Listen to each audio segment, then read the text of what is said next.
Salutations and welcome. Today we're going to be taking a look at Vergil's first Ecloga, lines 51 through 55. But first,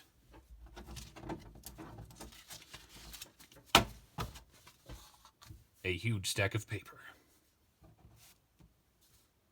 Last time on Vergil's Ecloga.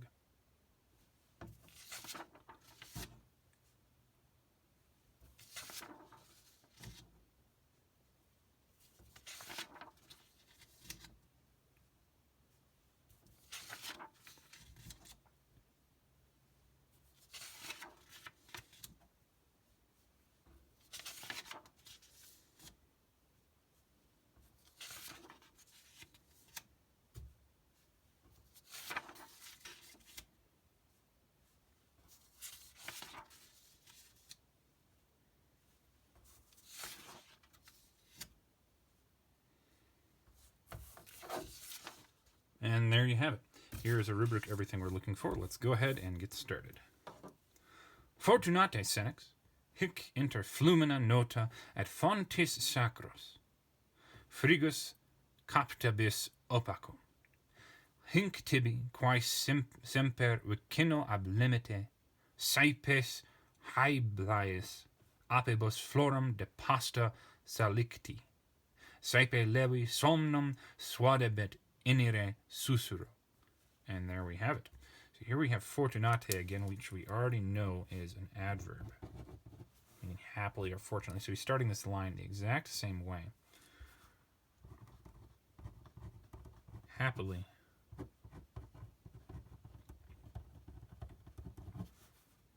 Oh. Elder. So if you recall, we went with the vocative last time. Comma. Hic, this could be the demonstrative or it could be the adverb.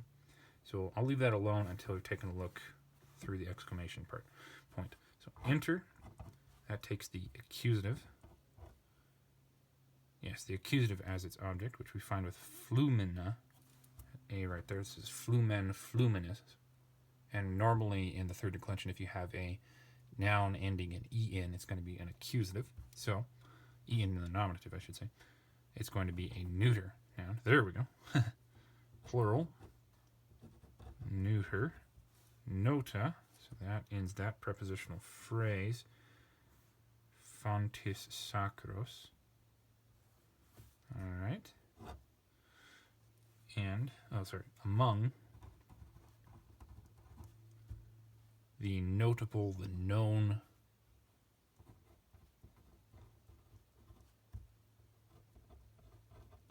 rivers, and this might be an implied repetition of inter, fontis, fons, fontis, so this looks like it's a genitive, but then right next to fontis we find sacros with the os right there, accusative, plural, and masculine, and we know that fontis is also masculine, so there are two possibilities, and I brought this up before when we've run into IS's probably too many times so that you're likely annoyed by now. This could just be a genitive, and among the sacred things of the fountain, or it could be that Vergil, as he sometimes does, has changed fontes into fontis, which certain versions of the Aeneid also have. So, could be that it's and among the sacred fountains, or and among the sacred things of the fountains. Well, right about now, a note's going to pop up telling you which of the two. So, between those two options, I am very tempted to go with the accusative plural reading for fontis. The commentary's version of the text doesn't have an es right there, nor does, of course, the Perseus version of the text. So they're no help. And I don't remember any mention in the commentary about how fontis is supposed to be translated.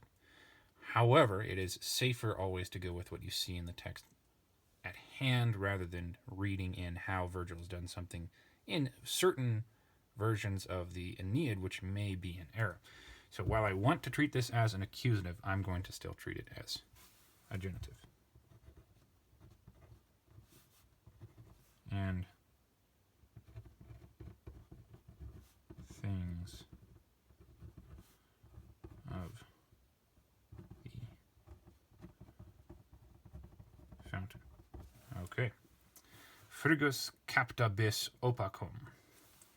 Bis right there is a second person and singular. Future active indicative. And this means to hunt or to seize. So we want to seize a singular thing. Or not a singular thing, an accusative thing, which we find with frigus, which frigus frigoris, it's a neuter. So accusative singular. Along with opacum, which is also, as you can see, an accusative singular. Right there. And this one means shady, dark, shadowy, obscure, or just dirt. Or earth. Frigus means cold. So you will hunt cold earth. You will seize cool, shady stuff. So I think I think what Meliboeus is implying here is that Tityrus now has the ability, with his newfound freedom, to find... Oh gosh, why did my brain go blank? To find, like, shade to lie under and be lazy. So, maybe not.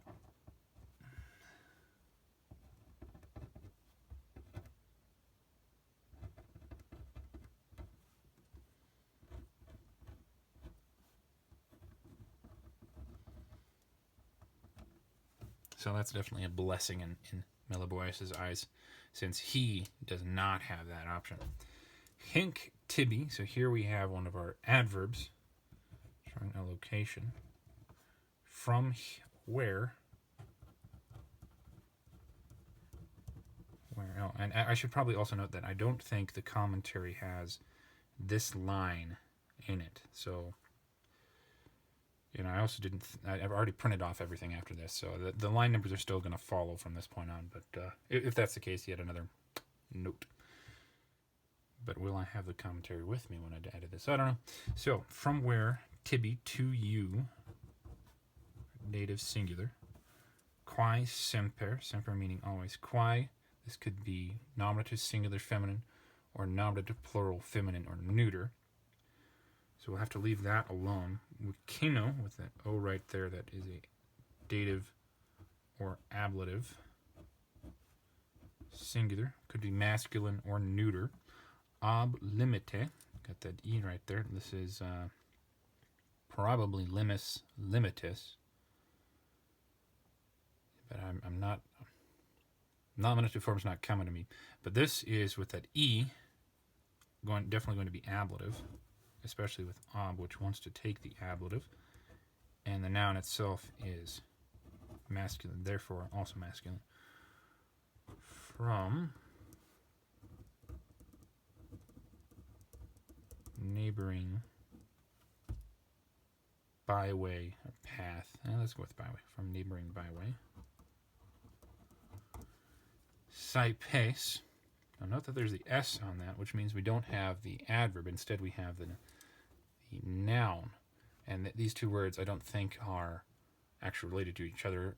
Saipe and saipes. This could be, well, this is a either nominative singular feminine or nominative / accusative plural feminine.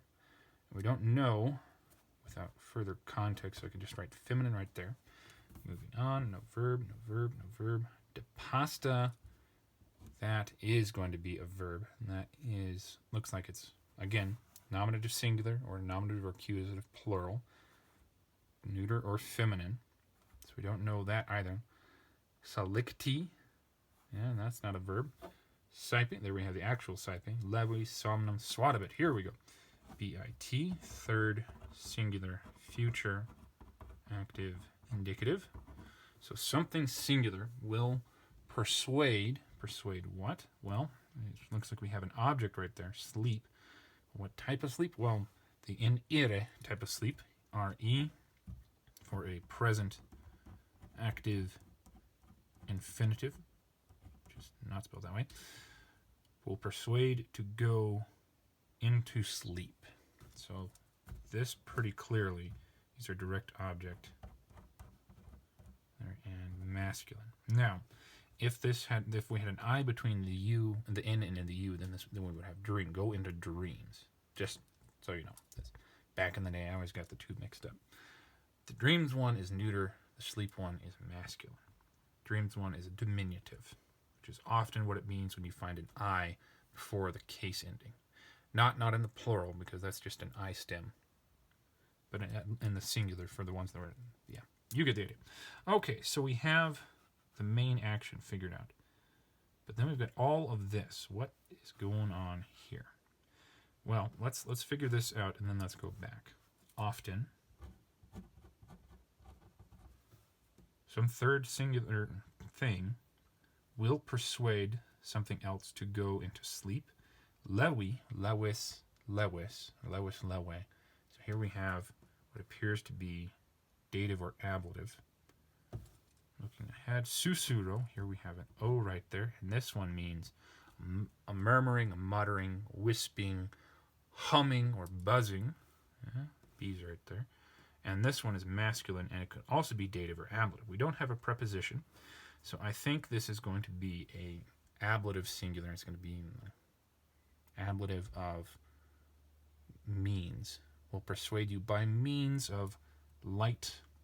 All the different options right there. So, ablative, singular masculine, ablative singular masculine, often, with, light. I'm going to go murmuring and buzzing, and I include both of those so that when we take a look at this, we'll see if the B's are appropriate indication. And then I'll leave these three out for now, but we know what's going on down here at the least. So, psypes. Again, could be singular or could be plural. Could be that these things are doing the persuading as the singular feminine. But this is a hedge or a fence. So the hedge persuades something to go to sleep. I don't know about that. But then as an accusative plural, what is it doing here? I don't know. And then we have depasta. Depasta could be modifying a neuter plural thing, but we don't have any neuter plural things for it to modify. Instead, all we have is this feminine, which could be singular or could be plural, and as a feminine, depasta would have to be noun to singular. So this is really indicating to me that psypes is in fact our subject. It's a strange thing to be the subject. And then that would also explain why. So, depasta at the very least is a perfect passive participle with a caveat. So there could be two options for how we treat this. It could be treated just as a plain old passive participle, having been fed off of, having been eaten, having been consumed. Or there's a possibility that this thing could be a passive participle with what's called a middle meaning. If you've taken Greek, then you have an idea of what that means. Having eaten for itself. Maybe having fed would be the idea instead. And then that would explain apibus and flora. So I think the caveat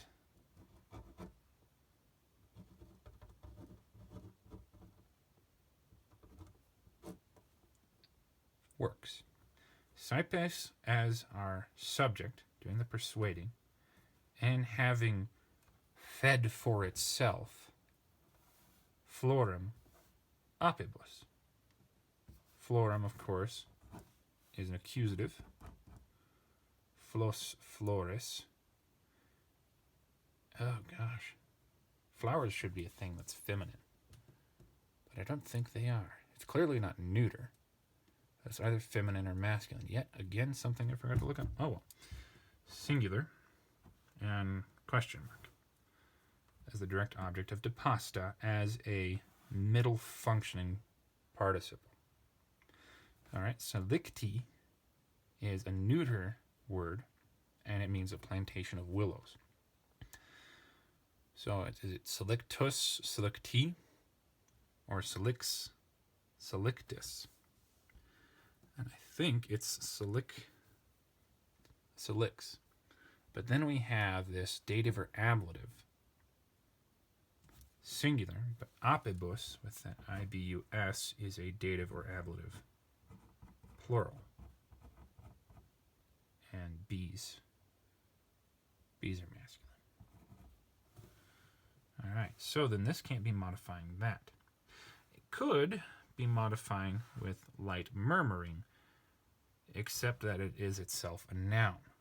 As I said, a plantation of willows, what was used to make the hedge. So then what it could be is that this is a ablative showing what the cypace is, a hedge with planted willows having fed a flower to bees, often will persuade something to go to sleep with light murmuring. I think that's how I'm going to treat it. So, ablative, singular, neuter, unless I've misidentified this, in which case, genitive, singular, neuter, and the selectee owning that, and it would just be genitive of specification rather than ablative. Whatever. So, flower, and then the last thing, hiblias, IS right there. This is hiblaya. Oh no, is it? Is this? Gosh, I did rush through preparing this one quite evidently. Well, hang on a minute. I'm going to check myself. Ay. All right. And we're back. Well, that was embarrassing. Admittedly, I did, as I said, rush through preparing these, trying to get them done before I leave. And I apparently did not do my due diligence on this one. Well, as you can see, looking through, hiblias is a first declension, which then means that we have a dative or ablative plural feminine. Apibus is actually feminine. Oops. Florum is masculine, and then it is salix, salictis, and I got the gender wrong somehow. It's feminine. So now we're back where we were. Cypace, as I said, nominative, singular, feminine. Nominative, singular, feminine, perfect passive, middle participle. Selectee is still giving us ablative specification, and hiblias is also giving it, but I think these two are not linked because this is plural. So the hedges with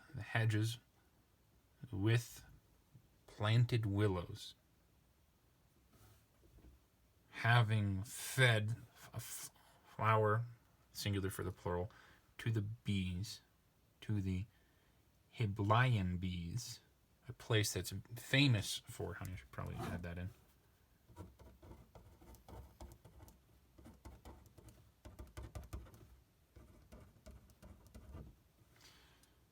Often will persuade. Yeah, I think we've got it figured out enough to actually write it down now. Which, from where to you, which always.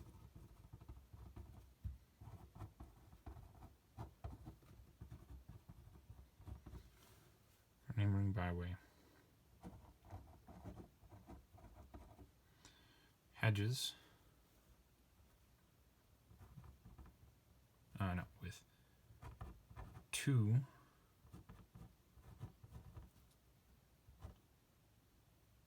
I guess IAN would be how to spell that. Hiblian bees. Really the only way. Or, no, it can't be bees of. You know. You know what I mean, even if I don't. Hedges with willows, two Hiblian bees having fed flower, often with light murmuring or with light buzzing of the bees, will swayed, and I think the implied is you, to go into sleep.